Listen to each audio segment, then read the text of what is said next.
Assalamualaikum warahmatullahi wabarakatuh. Kami dari kelompok 11 akan mempresentasikan tentang gerakan dan organisasi Islam modern di Indonesia. Pertama-tama izinkan saya memperkenalkan diri. Nama saya Ivan Nadia Sektiatan dengan nomor induk mahasiswa 2102135036117. Pada kesempatan kali ini saya tidak sendirian. Saya ditemani dengan teman saya bernama Darudrio Alifatih dengan nomor induk mahasiswa 2102135036622 dan juga Nikmatul Aili Fajrin dengan nomor induk mahasiswa 2102135036620. Dengan menelaah konteks sejarahan dan ajaran gerakan Islam di Indonesia yang dominan di awal abad 21, masuki abad 21 pengaruh globalisasi ikut memberikan warna tersendiri pada dinamika organisasi dan gerakan Islam di Indonesia, sehingga kini harus siap bersanding dan bertanding dengan gerakan Islam transnasional atau organisasi Islam lintas negara seperti Hizbut Tahrir, Salafi, Jamaah Tabligh, dan Ikhwanul Muslimin. Meskipun pada awalnya Nahdlatul Ulama dan Muhammadiyah juga terinspirasi perkembangan wacana keagamaan yang berkembang di Timur Tengah, namun mereka mengalami akulturasi dengan tradisi Nahdlatul Ulama. Pengaruh gerakan-gerakan tarekat seperti Naqsyabandiyah dan Tijaniyah yang berpusat dan berkembang di Syria dan Mesir cukup signifikan. Dengan munculnya organisasi baru tersebut, Muhammadiyah dan NU diletakkan dalam kategori Islam moderat, terutama sejak studi Islam semakin didominasi oleh dikotomi radikal dan moderat. Pada kesempatan kali ini kami akan membahas 4 organisasi besar. Yang pertama ada Muhammadiyah, Nahdlatul Ulama, lalu ada Salafi, dan terakhir ada Hizbut Tahrir. Pada tanggal 18 November 1912 merupakan momentum penting lahirnya Muhammadiyah. Kelahiran Muhammadiyah ini merupakan awal dari sebuah gerakan Islam modernis yang melakukan perintisan sebuah gerakan yang didirikan oleh Kyai Haji Ahmad Dahlan dari kota Santri Kauman, Yogyakarta. Dari kata Muhammadiyah secara bahasa berarti pengikut Nabi, perjuangan Nabi Muhammad SAW. Kelahiran Muhammadiyah merupakan manifestasi dari gagasan, pemikiran, dan perjuangan dari sang pendiri, yaitu Kyai Haji Ahmad Dahlan alias Muhammad Darwis. Setelah menunaikan ibadah haji, beliau bermukim di Mekah untuk yang kedua kalinya pada tahun 1903. Kyai Haji Ahmad Dahlan berguru pada ulama-ulama Indonesia yang bermukim di Mekah, seperti Syekh Ahmad Khatib dari Minangkabau, Kyai Nawawi dari Banten, Syekh Ahmad Khatib dari Surabaya, dan Kyai Fakih dari Mas Kumambang Gresik. Ajaran dan pemikiran Muhammadiyah yang relatif menonjol. Yang pertama ada mengamalkan ibadah hanya secara eksplisit disebutkan dalam Al-Quran dan hadis sahih. Muhammadiyah menghindari pengalaman hadis, dhaif, dan maudhu', terutama yang dicampur dengan tradisi masyarakat lokal seperti mendoakan orang meninggal pada hari 1-7, hari ke-40, hari ke-100, hari ke-1000 atau setiap tahun. Lalu peringatan Maulid Nabi, peringatan satu surat, dan lain-lain. Selain menggunakan Al-Quran dan hadis Nabi, mereka mengikuti hasil ijtihad dari ulama yang dipandang sebagai tokoh-tokoh pembaru.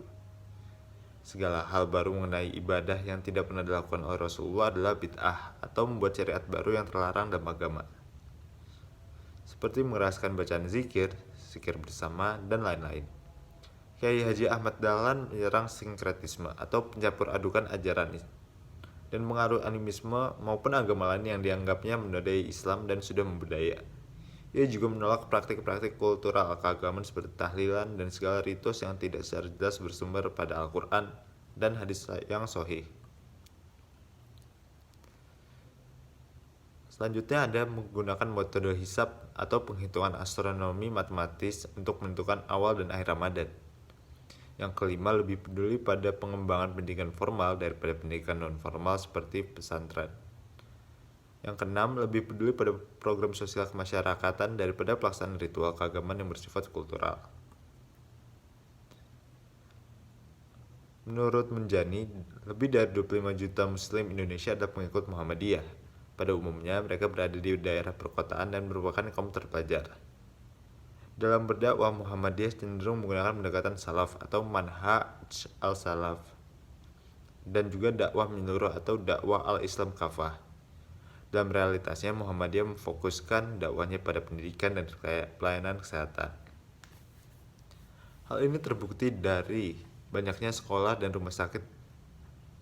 Dalam dakwahnya, Muhammadiyah berkonsentrasi pada pemurnian. Di samping itu, dakwah Muhammadiyah bertumpu pada 3 prinsip, yaitu tafsir, menyenangkan, islah yang artinya memperbaiki, dan tajdid yang artinya memperbaharui.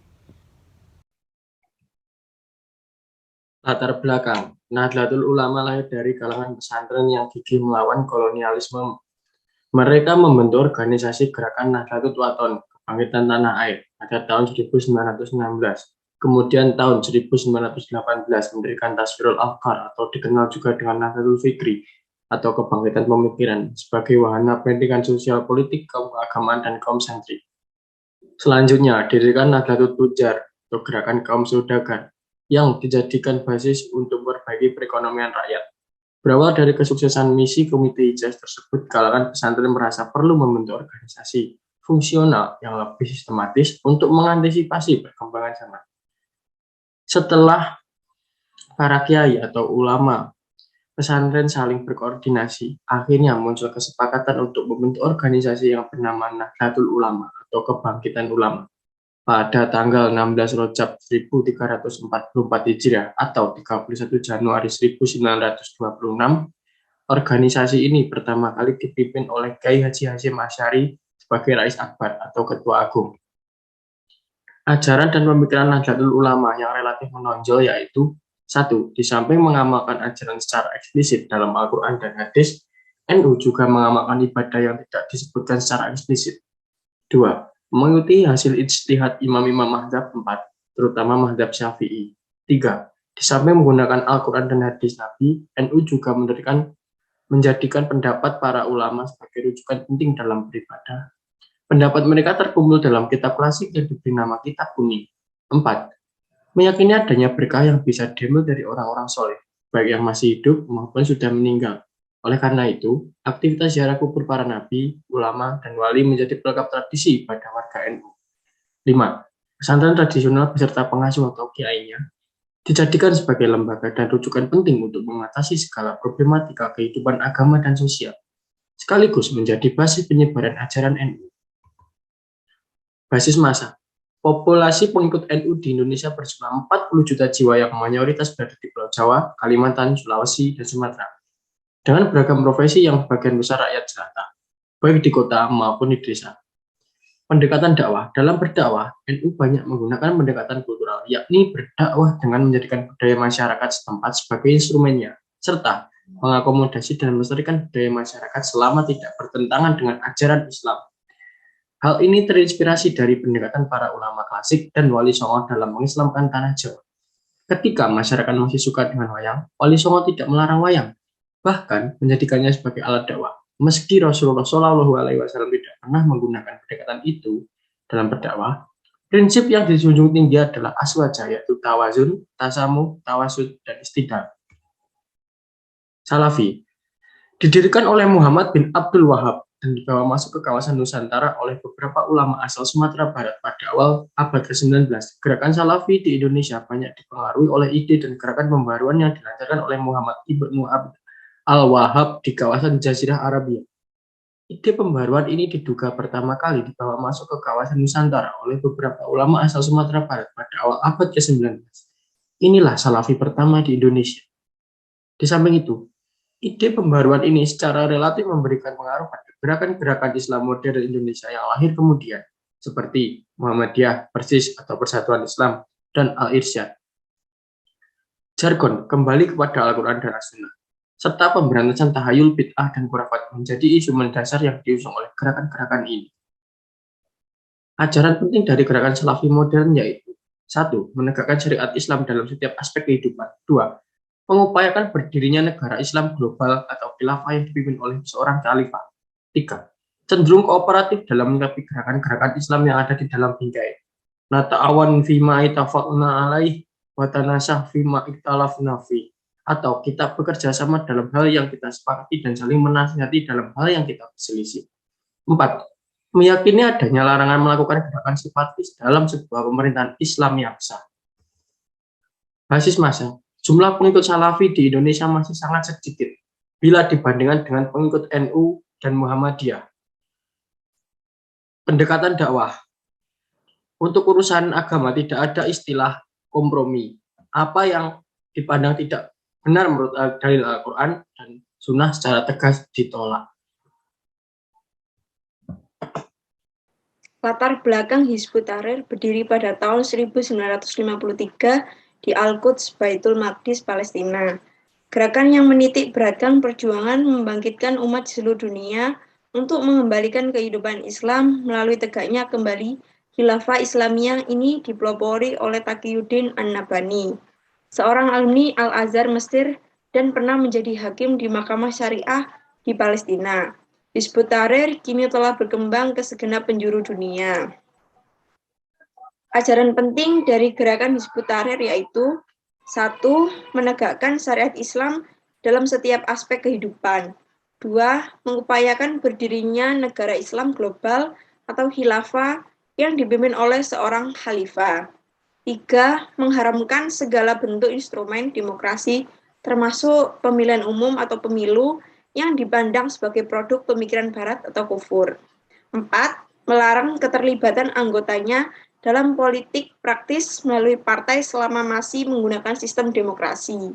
5. Menolak segala tatanan politik, sosial, ekonomi, teknologi produk barat modern, dan menggantinya dengan tatanan Islam. Basis massa mayoritas pengikut Hizbut Tahrir di Indonesia adalah kaum muda dari kalangan mahasiswa di kampus-kampus perguruan tinggi umum. Lembaga-lembaga yang menjadi basis Hizbut Tahrir adalah Badan Dakwah Kampus (BDK) atau Lembaga Dakwah Kampus (LDK). Pendekatan dakwah yang ditempuh Hizbut Tahrir dalam berdakwah adalah pendekatan demonstratif publikatif.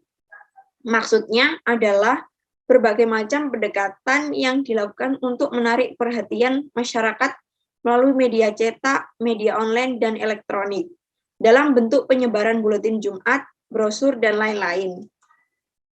Epilog. Keempat organisasi di atas memiliki beberapa perbedaan mendasar yang sulit untuk disatukan.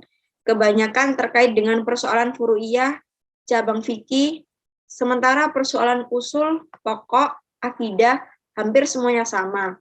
Adapun Hizbut Tahrir dan Salafi termasuk FPI, Jamaah Islamiyah, cenderung reaktif dan demonstratif. Namun jumlah pengikut kedua kelompok ini tidak lebih dari setengah massa NU dan Muhammadiyah. Oleh karenanya, sering kelompok ini disebut louder minority atau minoritas yang lantang. Sekian presentasi kami mengenai gerakan dan organisasi Islam modern di Indonesia.